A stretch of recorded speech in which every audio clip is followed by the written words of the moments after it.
Okay, thank you for coming. The NTSB Chair Jennifer Homendy, it's Homendy, will be making some remarks about the investigation into the accident involving the Francis Scott Key Bridge yesterday and the NTSB investigation. And with her will be the investigator in charge, Marcel, M-A-R-C-E-L, Muse, M-U-I-S-E. She'll then take your questions.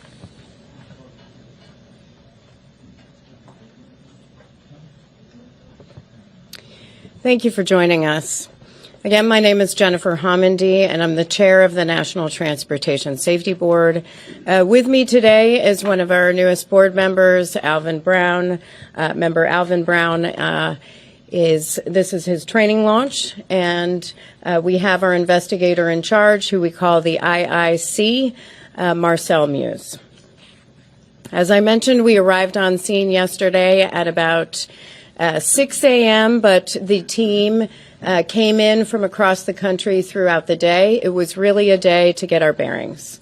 We set up our family assistance program and also began to develop our investigative plan and request documents that we need in order to conduct our investigation.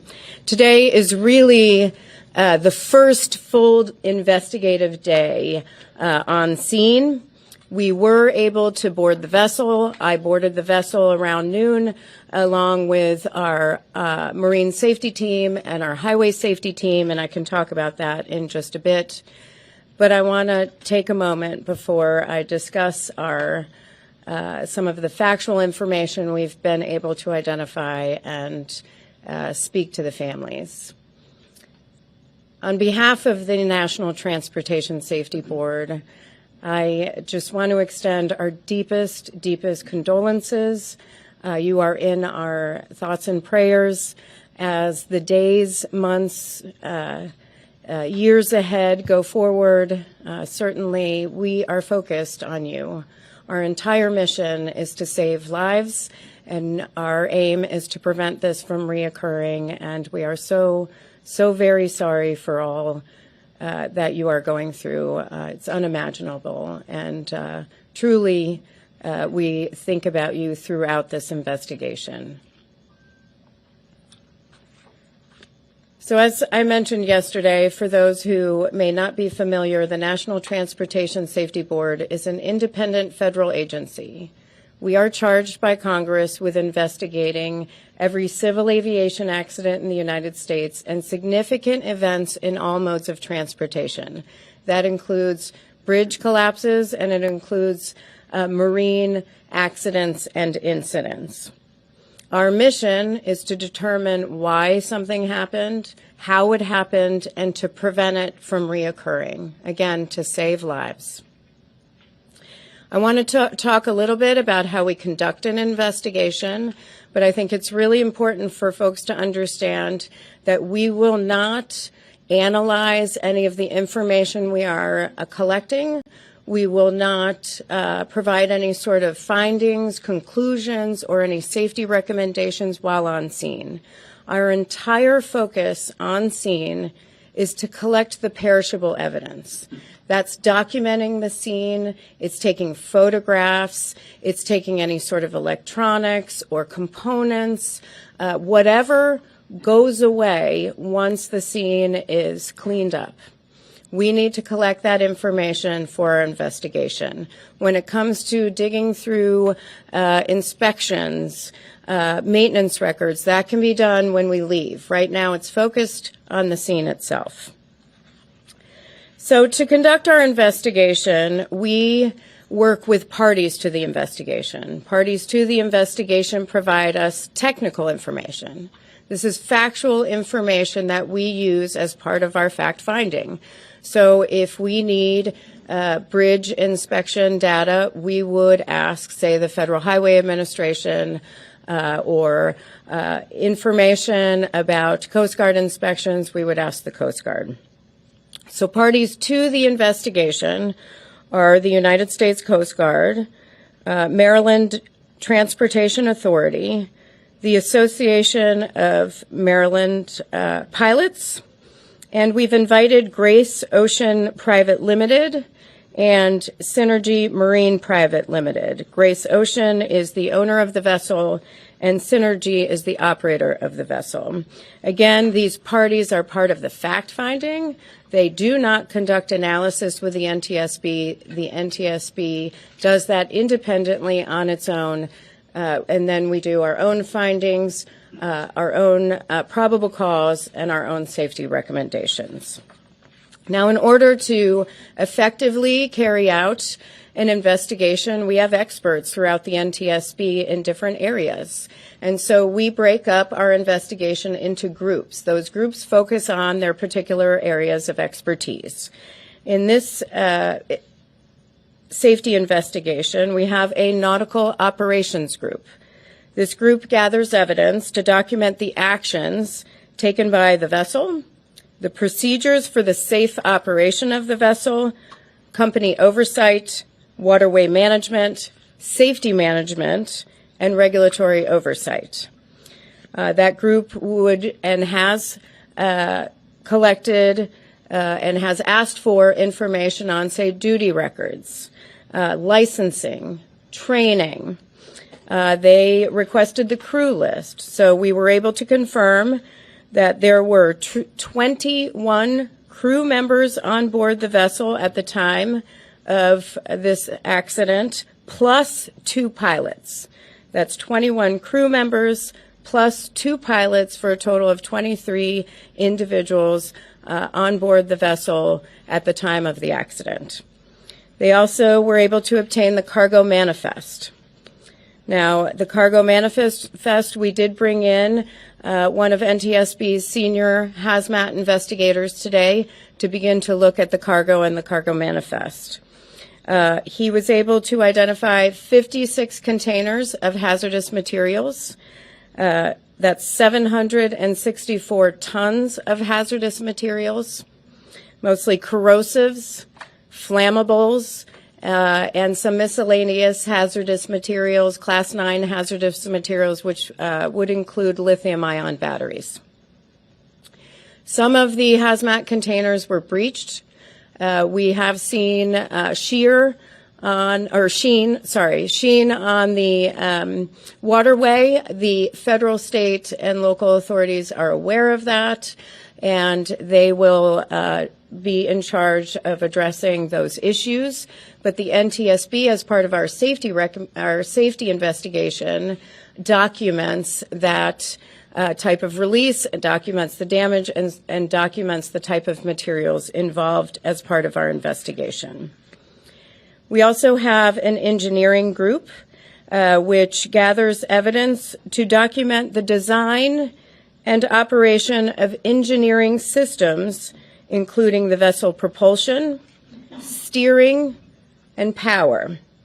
The operations and engineering group was able to board the vessel last night, and they did a walkthrough of the vessel, including the bridge and the engine room.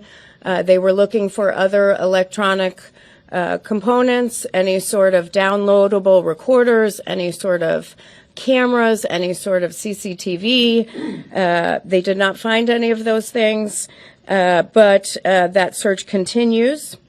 They've also requested a number of documents, including maintenance and inspection history, and are, as we speak, conducting interviews on board the vessel. Those interviews began at 1 p.m. this afternoon, and those are with the crew members on board the vessel. And then again, I mentioned we did board again today at 1 o'clock. That was pretty much the entire team, me, plus Office of Highway Safety, Office of Marine Safety, Member Brown, and looked at the damage. We were able to take a look at pier protection. We looked at some of the damage to the containers and certainly the bridge structure. Now we have a recorders group, which is responsible for locating, retrieving, and downloading any recorder or recorded information that may relate to the accident. We do have the Voyage data recorder. They worked on that all day to validate that information. They also have a printout of the alarms. That's the log. They still have to go back and look at that and validate that information at a later time. In addition to that, our survival factors group interviewed or discussed with the Maryland Transportation Authority Police the timeline of events that occurred around the time of the bridge strike. Though that two sets of information we're putting together in a timeline that we will release through our social media channels. But for right now, I'm going to ask Marcel to go through the Voyage data recorder information that we have to share with you, as well as some of the information that we gathered from the police. Thank you, Chair. Information from the Dolly's Voyage data recorder, or what we call a VDR, was successfully recovered on the morning of the accident by the U.S. Coast Guard. It was provided to the NTSB upon our arrival. Approximately 6 hours of VDR data was provided to the NTSB. The recording included the time period from midnight to 6 a.m. By regulation, the VDR is required to record 30 days of history, and the NTSB is continuing to obtain more data. The times expressed below, as recorded by the VDR and converted to local Eastern Daylight Time. All information is preliminary and subject to final validation. The VDR data is comprised of audio from the ship's bridge, as well as recordings from the ship's VHF or very high frequency radios. The quality of that audio varies widely because of the high levels of background noise and alarms. Additional analysis will be performed at the NTSB's lab to filter out the audio and improve its quality. Additionally, the VDR recorded limited sensor data. An example of that data recorded includes the ship's speed, engine RPM, ship's heading, and rudder angle, as well as some alarm information.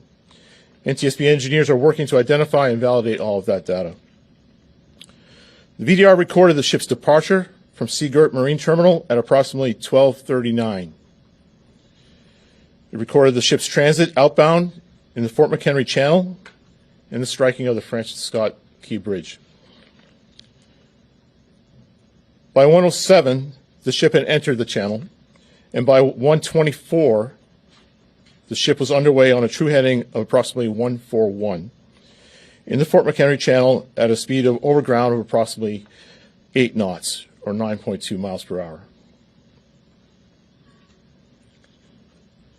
At 01:24 and 59 seconds, numerous audible alarms were recorded on the ship's bridge audio.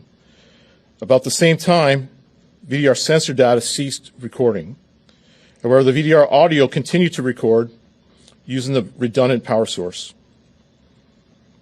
At around 01:26 and 2 seconds, the VDR resumed recording sensor data, and during this time there were steering commands and rudder orders recorded on the audio. At around 01:26 and 39 seconds, the ship's pilot made a general VHF radio call for tugs in the vicinity to assist. About this time, the Pilot Association dispatcher phoned the MDTA duty officer regarding the blackout. Around 01:27 and 4 seconds, the pilot ordered the Dally to drop the port anchor and ordered additional steering commands. Around 1:27 and 25 seconds, the pilot issued a radio call over the VHF radio, reporting that the Dally had lost all power and was approaching the bridge. Around this time, MDTA data shows the following also occurred. Their duty officer radioed 2 of their units that were already on scene due to construction on the bridge, 1 on each side of the bridge, and ordered them to close traffic on the bridge. All lanes were then shut down by MDTA. Around 01:29, the ship's speed over ground was recorded at just under 7 knots, or 8 miles per hour. From this moment until approximately 1:29 and 33 seconds, the VDR audio recorded sounds consistent with the collision of the bridge. Additionally, around this time, MDTA dash cameras show the bridge lights extinguishing. Additional analysis of the VDR audio and comparison with other time sources will be needed to determine the exact time of contact between the dolly and the bridge. At 1:29 and 39 seconds, the pilot reported the bridge down over the VHF radio to the Coast Guard. The NTSB will later convene a group of technical experts to review the entire VDR recording and develop a detailed transcript of the dialogue and the event alarms as recorded. A few areas of that I just want to clarify.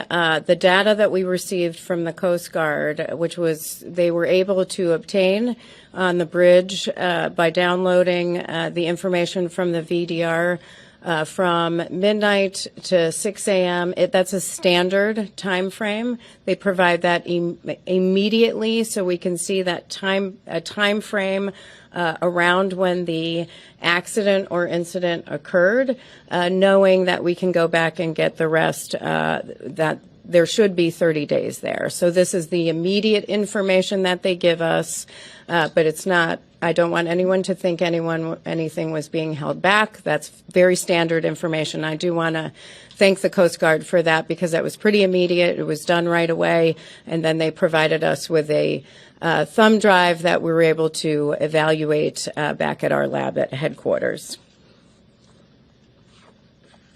And I'm sure you will have questions on that. I do want to also say I've seen a lot of comparison between the VDR and CVRs and FDRs or black boxes on commercial airliners. This is really recording more parameters to be recorded on a VDR, so that's hopefully something that we can provide. And happy to answer more questions about that timeline. But before I do, I want to continue with what our team has done. Our survival factors group, their whole role is to examine the response. And so they were able to obtain dispatch logs from the Maryland Transportation Authority, the Baltimore County Fire Department, the Baltimore City Fire Department to begin to put together a timeline. And they will be conducting interviews tomorrow, including with a few people in the bridge area. Now, we also have from our Office of Highway Safety a bridge structures group. Many know that the bridge was built in 1976. It has 3 spans. The main span is 1,200 feet. The entire bridge is 9,090 feet in length. The average annual daily traffic on the bridge is 30,767 vehicles per day. 30,767 vehicles per day. The bridge is fracture critical. It's a fracture critical bridge. What that means is if a member fails, that would likely cause a portion of or the entire bridge to collapse. There's no redundancy. The preferred method for building bridges today is that there is redundancy built in, whether that's transmitting loads to another member or some sort of structural redundancy. This bridge did not have redundancy. There are 17,468 fracture critical bridges in the United States out of 615,000 bridges total, and that comes from the Federal Highway Administration. This bridge was in satisfactory condition. The last fracture critical inspection was in May 2023. We have not been able to go through that inspection and all the documents, but that will occur after we leave the on-scene portion. But we've also requested all fracture critical, routine, and underwater inspections of the bridge over the last decade. Once we receive that, we will begin to go through all of those documents. We've also requested information on peer protection on all MDTA, that's Maryland Transportation Authority, owned bridges. They have 4 bridges where they would have information on peer protection, and we are looking at that. Our family assistance team continues to do their work and outreach to the families. They provide them with assistance immediately on scene, connect them with the resources that they need, but then we continue to work with the families throughout the course of the investigation, leading up to the board meeting and many times for many years thereafter, where many work to get our safety recommendations implemented to improve safety. So with that, again, when it comes to analysis of any of the inspection records or the records that we are requesting, that's going to take place later. Right now, we are focused on obtaining information, getting the perishable evidence, conducting the interviews. So I will take questions, but I will call on you, and one question at a time. Please provide your name and affiliation. Scott Thuman from ABC 7 News in Washington, D.C.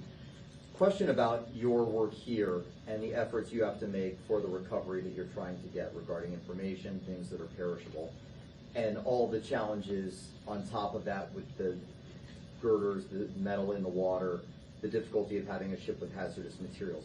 What can you compare this effort to in other scenarios you've dealt with in the past? I mean, it's a massive undertaking for an investigation. It's a it's a very tragic event. It's multimodal. There is a lot of information we need to collect, a lot that we need to analyze, many interviews, many different components to the investigation. But this is not new for the NTSB. We've conducted other investigations of bridge strikes, bridge collapses.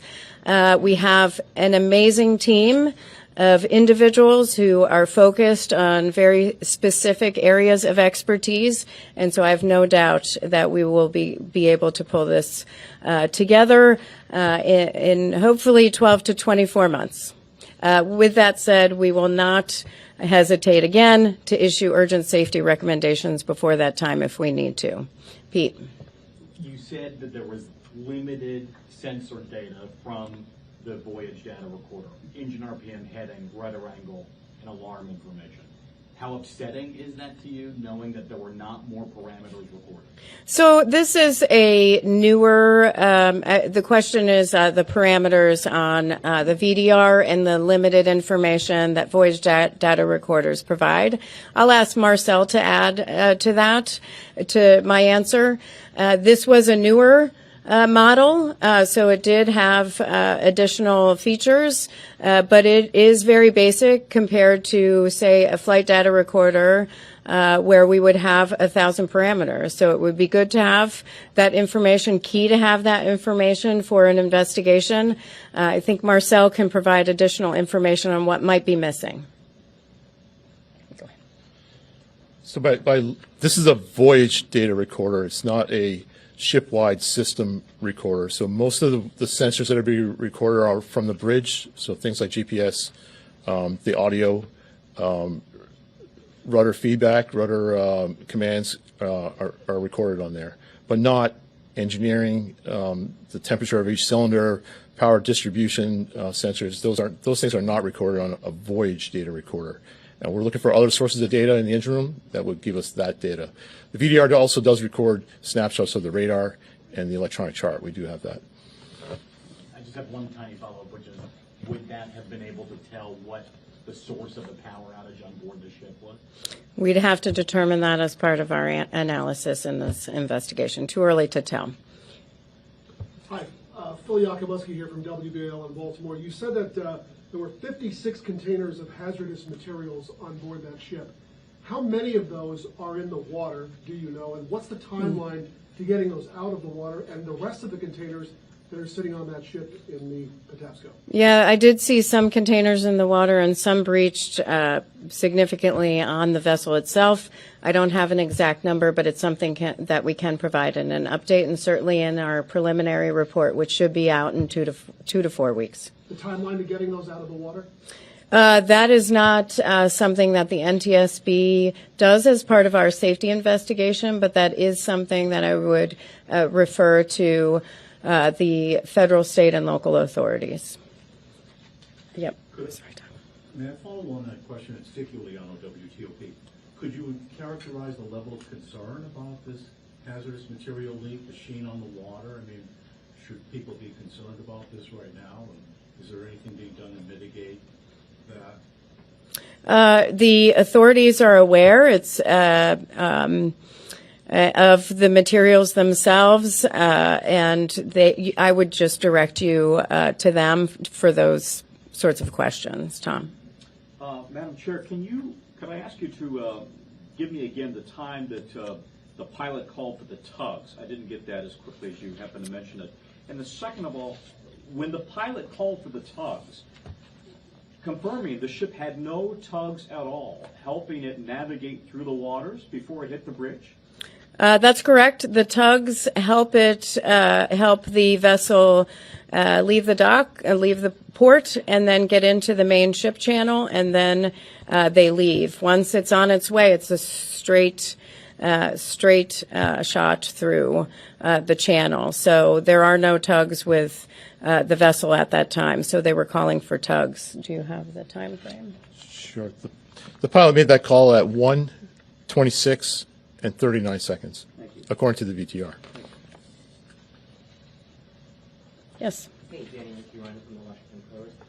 Two things. One, can you update us on the status of the ship workers? What's the food and water situation like, and how long can they expect to be there? And then two, did the ship have signs of power problems before the Mayday call?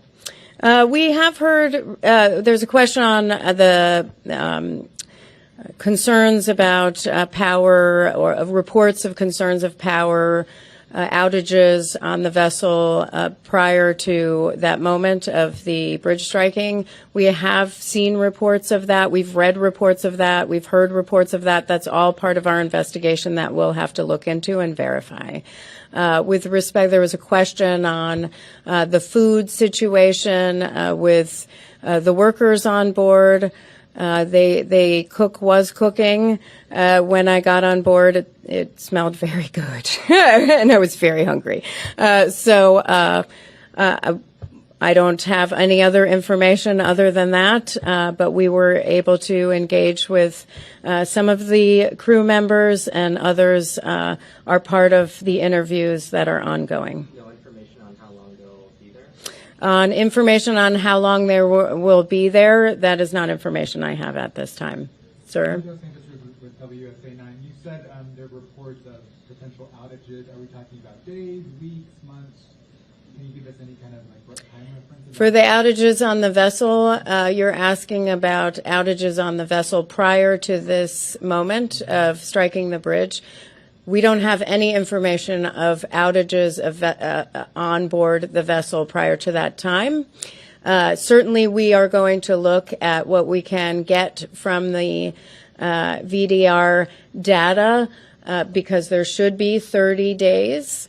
So hopefully we'll be able to find something in that data if the entire 30 days is there. But we are aware of the reports, and that's something that we need to look into. Chris? Yeah. Can you you mentioned when you were doing the TikTok that some of the audio was obscured by alarms, and alarms started sounding. Can you give us some sense as to what that experience on the bridge was like in those moments? Was it a cacophony of alarms? Was it calm? What you're able to take from the recording? Sure. I actually don't have that information right now. That's why we take the data back to our lab, where we can filter out some of that background noise and some of those alarms as well. Also, bring in parties that will help us understand what we're hearing, who's talking, if there's some foreign language. That's why we have parties come in and join us, and also use the software that we have back in Washington, D.C. to do that. We're not able to do that on scene here. So you've not listened to the recording? I have not, no. That's our recording group that does that. And if I may follow up, just what you experienced on the ship, the state of the ship, the bridge, the condition. What we experienced on the state of the vessel and the condition is the question. I mean, it's pretty devastating, certainly, seeing not just what's going on with the cargo containers, but just looking at what was a bridge span, 3 bridge spans, that is pretty much gone. That is, it's just utter devastation. And when I look at something like that, I am thinking not about the container ships that are coming through, not about traffic getting back up and running on the bridge. I'm thinking about the families who've lost loved ones and the families who are waiting to reunite with loved ones and what they must be going through.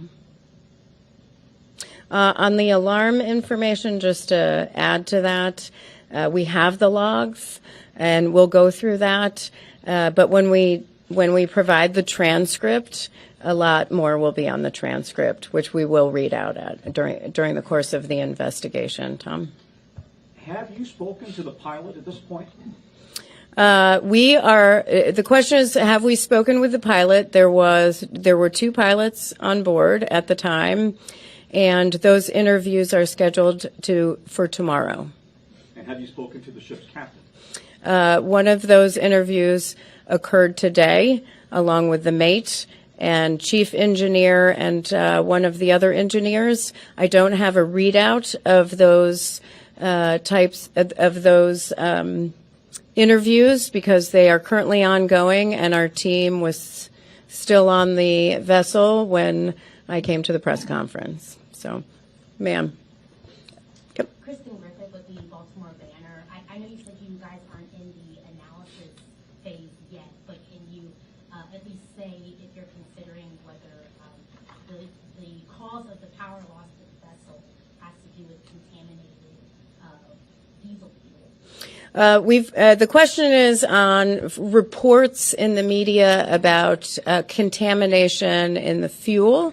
As part of any investigation by the NTSB, we look at the fuel system. We collect a sample of the fuel. In this particular situation, it would be marine diesel fuel, but we still have to do that. That sample will be taken, and we will analyze the quality, any sort of contaminants. We'll look at viscosity. That'll be part of our investigation. Back here. Yep. Kelsey with WJZ here in Baltimore. How quickly was the crew in touch with authorities? On the timeline? And the question is how quickly the crew was in touch with authorities. You have the timeline. The call went out from the crew about the bridge being down at 1:29 and 39 seconds. And we have the bridge fall about 1:29 and 0 seconds. Something was wrong. Our first indication of a problem was when the pilot called for tugs. So that was at 01. I'm sorry. Hold on. At 01, 26, and 39 seconds is when the pilot called for tugs. That would be the indication. That's the indication of the first sign of needing help. How long was that after the VDR stopped recording? That was 1:26, I think, it's something. 1:24 and 59 seconds. Thank you. Was there any controllability left in the boat after these alarms went off? And I mean, was there any hope? I guess is kind of the question, that they could steer this ship back onto the lane. Was it out of control? Well, first of all, we've seen the recordings. We have data which is consistent with a power outage. However, we don't have information, factual information, that can confirm that power outage. So we aren't there yet. That's why we are looking for more information on the ship. Yep. You have a video that pretty much shows everything that happened in this crash. How helpful is the video that shows what happened? Yeah, so the video, the question is how helpful the video is that we've seen circulating of the bridge strike. Certainly it is helpful, but the NTSB has to focus on data that we are able to validate as part of our investigation. The public, the world, relies on us to be independent, thorough, fact-based, and it is meticulous work. But because we do that, we get to the right solutions as part of our investigation. We are very careful not to jump to conclusions, to speculate, and so it's helpful to have.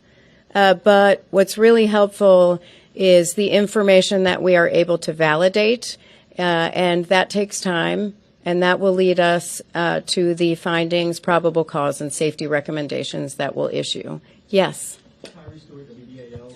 Can you tell me exactly the kinds of hazardous material that were in the containers that were breached and how much spilled, approximately how much has been spilled into the waterway? The question is the types of hazardous materials that were breached. The information I have right now of the containers of hazardous materials, the total of 56 containers, were those contents. On what was in the actual breached containers, we'll have to provide you more information on that. But in total, it was a number of corrosives, a number of flammable materials, and we have some miscellaneous. They fall under what is Class 9, which is miscellaneous hazardous materials, which is where the lithium-ion batteries would be. How big the spill is? How big that, approximately how much is in the waterway right now? The question is how much would be in the waterway, how big the spill would be. First of all, we have to get to some of those containers. It's a pretty dangerous situation in that area, and we can't go in there. I doubt any other federal authorities right now could go to see how much is left in the containers themselves. Last question. Beatrice Peterson, ABC News. I'm just curious, has the ship regained power, and if the bridge wasn't destroyed, would the ship be able to move? That's a lot of assumptions. For the NTSB, we don't speculate. We don't make assumptions on the what ifs. Right now, we are just focused on the facts and on what occurred in this accident to determine what happened to prevent it from reoccurring. And can you talk to me a little bit more about the safety challenges? Earlier today, Governor Moore said that they had to suspend the recovery mission because it was unsafe for the divers to swim. I was just wondering, are there any other challenges you guys are facing outside of the hazardous materials? The question is on the challenges for our team. There's certainly a number of challenges. Today it was raining. I will say what it requires to go to the vessel.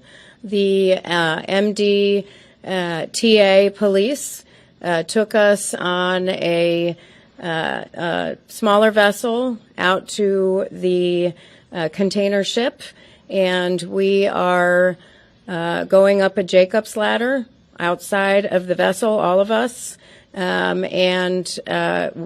Once we get up there is a lot to traverse. It's raining. It's slippery. Of course, we have the hazardous materials.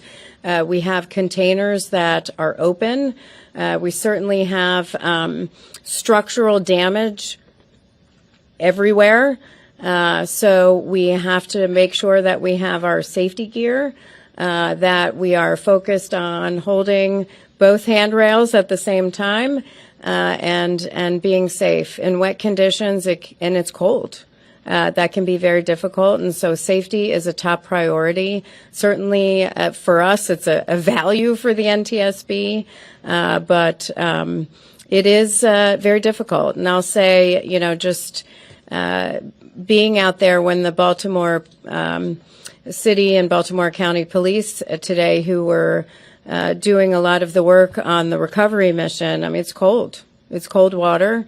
It's raining, and you have current and all sorts of waterway challenges. So it can be very dangerous. But listen, everybody is focused on the right thing, which is reuniting families with their loved ones. That has to be our main focus. Everything else in the investigation can wait. Certainly we are doing what we can do, but that is everyone's focus right now. Thank you so much. Does the ship have power right now? Right now it cannot move. They have power. They're not sitting in the dark, right? Yeah, they're not sitting in the dark right now, but it cannot move right now. That's a question on whether the ship can move. No. Thank you. Thank you. Thank you.